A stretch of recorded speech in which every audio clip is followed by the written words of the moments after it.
Good morning, students. I welcome you all to the English class. Students, today I am going to start new chapter, modals. Modals are verbs used to express the mood or attitude of the speaker. They are used before ordinary verbs and express meanings such as permission, possibility, certainty, and necessity.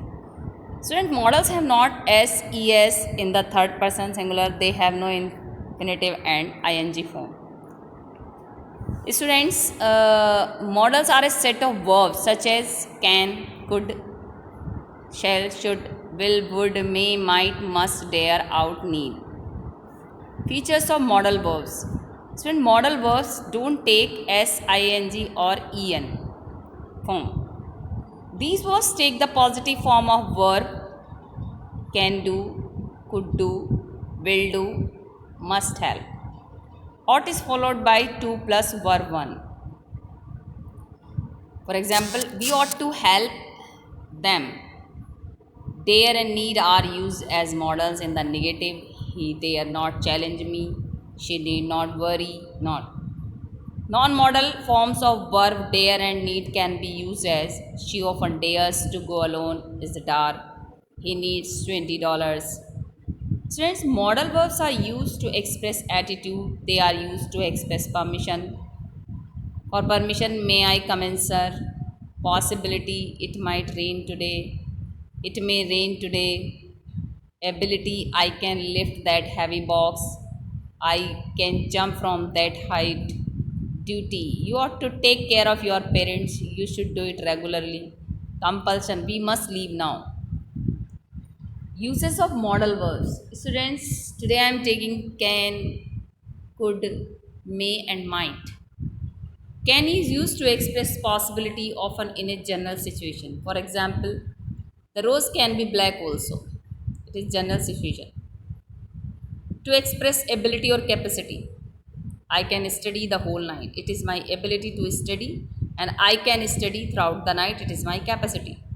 You can solve her problem. It is your capacity to solve the problem. It is your ability to solve her problem. And student, can is used to give and ask for permission. You can open the window. You can take my car to go there. The first sentence is asking permission. Student, can is not used to refer to the past action. For the past action, we can use could in place of can. Could. Now I am going to tell you could. Could is used to express only ability to do an act. She could solve the sum in the past tense. In order to show ability plus action in the past, we use was, were, able to. She was able to solve the sum. We have to remove here was able to, and we have to put could in place of was able to. So in the and now the sentence will be like that: she could solve the sum.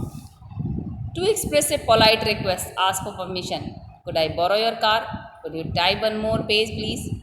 Could here does not refer to the past. यहाँ पे could here does not refer to the past. Could has been used here only to express a polite request or ask for permission. Could to express possibility of something. Could it be that she doesn't want to marry you? It could be true if you verify it. May. May is used to show possibility. Suman may get a scholarship this time. It is the possibility to get the scholarship. It may snow anytime. It is the possibility to snow anytime. To seek permission, may I come in? May I go out? Yes, you may make tea for. You may go out. Giving permission. To express wish, may you live long. May God bless you. To express a purpose, we are going Agra so that we may see Taj Mahal. Might is the past form of may, and might is used to express a less possibility. It might rain today, though the sky is clear. He might marry her. We use may in case of a greater possibility. It may rain, the sky is overcast, but we use might in case of a less possibility. To express permission, might I speak now? To make a guess, he might be the